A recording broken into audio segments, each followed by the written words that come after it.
না ভাই, মানে বলছি, দেসু সেভেনে একটা ঢাকের তালে কোমর দোলের মতন গান থাকলে কেমন হয়? যেহেতু দুর্গাপুজোয় রিলিজ, তোমরা ভাবো না, ঢাকের তালে কোমর দোলে এমন একটা গান যেটা এখনো যে মোমেন্টেই তুমি শোনো মনে হবে দুর্গাপুজো এসে গেছে। গ্রীষ্মকাল, শীতকাল, বর্ষাকাল, যখন ইচ্ছে তুমি শোনো, তোমার মনে হবে দুর্গাপুজোর ভাইব তুমি পাচ্ছ। ভাই, এই জুটিটা পুরো 12 বছর পরে একসঙ্গে আবার ক্যামেরার সামনে দাঁড়িয়েছে। কি যে হতে যাচ্ছে দেসু সেভেন, ভাই আলাদাই লেভেলের ব্যাপার। সত্যি বলতে কি, যেহেতু দুর্গাপুজোয় রিলিজ এই সিনেমাটা, একটা ঢাকের তালে কোমর দোলের মতন নাচ, একটা নাচের গান একটা হয়ে যাক না, প্লিজ একটা হয়ে যাক না। হলে কেমন হবে? তোমরা কি চাইছো? হ্যালো এভরিওয়ান, আমি পৌশালী চলে এলাম আরো একটা নতুন ভিডিও নিয়ে। আশা করছি তোমরা প্রত্যেকেই খুব ভালো আছো। আচ্ছা, একটা বিষয় একটুখানি তোমাদের বলে দিই, হঠাৎ করে আমার এটা বলাটা খুব জরুরি বলে মনে হলো।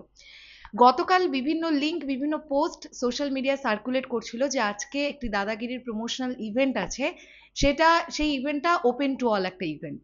তো আমি সেটা দেখে এবং আমাকে বিভিন্ন দেবিয়ান ভাইরা বোনেরা মেসেজ করার ফলে আমি একটি ভিডিও বানিয়েছিলাম। বাট আমি গতকাল অনেকটা রাত্রিবেলা জানতে পেরেছি, তারাই কেউ কেউ আমাকে কনফার্ম করেছে জানবার পরে, যে এটা একটা ক্লোজ ডোর ইভেন্ট। সো আজকে যারা যাবে বলে মনে করছো, তারা মানে যাবার প্ল্যানিংটা তোমরা ক্যান্সেল রাখতে পারো, বিকজ ওটা কিন্তু একটা ক্লোজ ডোর ইভেন্ট। ওটা একদম প্রপার শুট হবে, যেহেতু দাদাগিরির ইভেন্ট। ওকে, এইবারে আমরা চলে আসি যে বিষয়টা নিয়ে কথা বলবো। সেটা হচ্ছে দেচু সেভেনে ঢাকের তালে কোমর দোলের মতন একটা গান চাই চাই চাই। হ্যাঁ, অবশ্যই চাই চাই, মানে কান্না জুড়ে দিচ্ছি বিষয়টা এরকম নয়, গল্পের প্রয়োজনে যদি ঢোকানো যেতে পারে। কারণ ওই নস্টালজিয়া তো আমরা পাচ্ছি ভাই। দেসু সেভেনের ব্যাকগ্রাউন্ডে যখন চলছে পরান যায় জলিয়ারের 2.0 ভার্সনটা যখন আমরা শুনছিলাম, নীলদার ক্রিয়েশন মোস্ট প্রবাবলি ওটা, নীলায়নদার। তো ওইটা শুনেই আমাদের কতটা নস্টালজিয়া ফিরে এসেছে। আমরা তো আলোচনা করেছি ওটা নিয়ে, অনেকেই তো এটাই ভেবে ফেলেছে যে এই সিনেমার নাম হতে চলেছে পরান যায় ঝুলিয়ারে 2, তাই না? তো একটা ঢাকের তালে কোমর দোলে হলে বিষয়টা তো ভাই জমে একদম ক্ষীর হয়ে যাবে।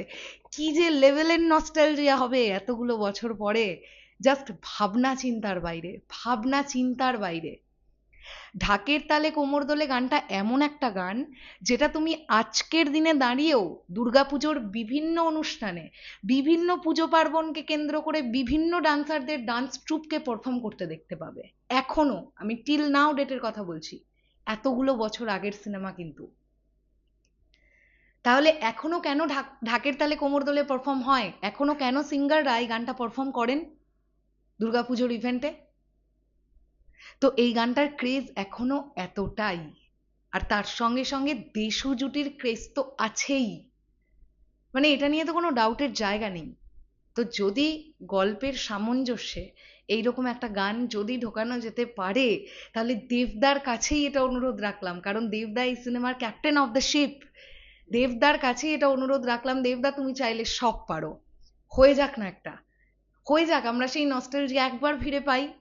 জাস্ট নাচ হবে ভাই সিঙ্গেল স্ক্রিনে, সিঙ্গেল স্ক্রিনে নয় শুধু, দেখবে পিভিআর আইনক্স সিনেপলিসে ছেলেমেয়েরা ঢুকে নাচছে, বসে বসে হাততালি দিচ্ছে। ওই ভাই আলাদাই একটা ইমোশন, আলাদাই ইমোশন। বলছি তো, বলিউডে যদি প্রচন্ড ইমোশনাল কিছু নস্টালজিক কিছু ফিল্ম থেকে থাকে, তাহলে আমাদের টলিউডেও এমন কিছু সিনেমা আছে, এমন কিছু গান আছে, এমন কিছু মোমেন্ট আছে। আর তার মধ্যে ঢাকের তালে কোমর দোলে অন্যতম একটা নস্টালজিয়া, চোখের জলে ভাসিয়ে দিলাম মনের ঠিকানা অন্যতম একটা নস্টালজিয়া। তো এগুলো প্রেমের কাহিনী অন্যতম একটা নস্টালজিয়া, ভাই এগুলো আমাদের নস্টালজিয়া।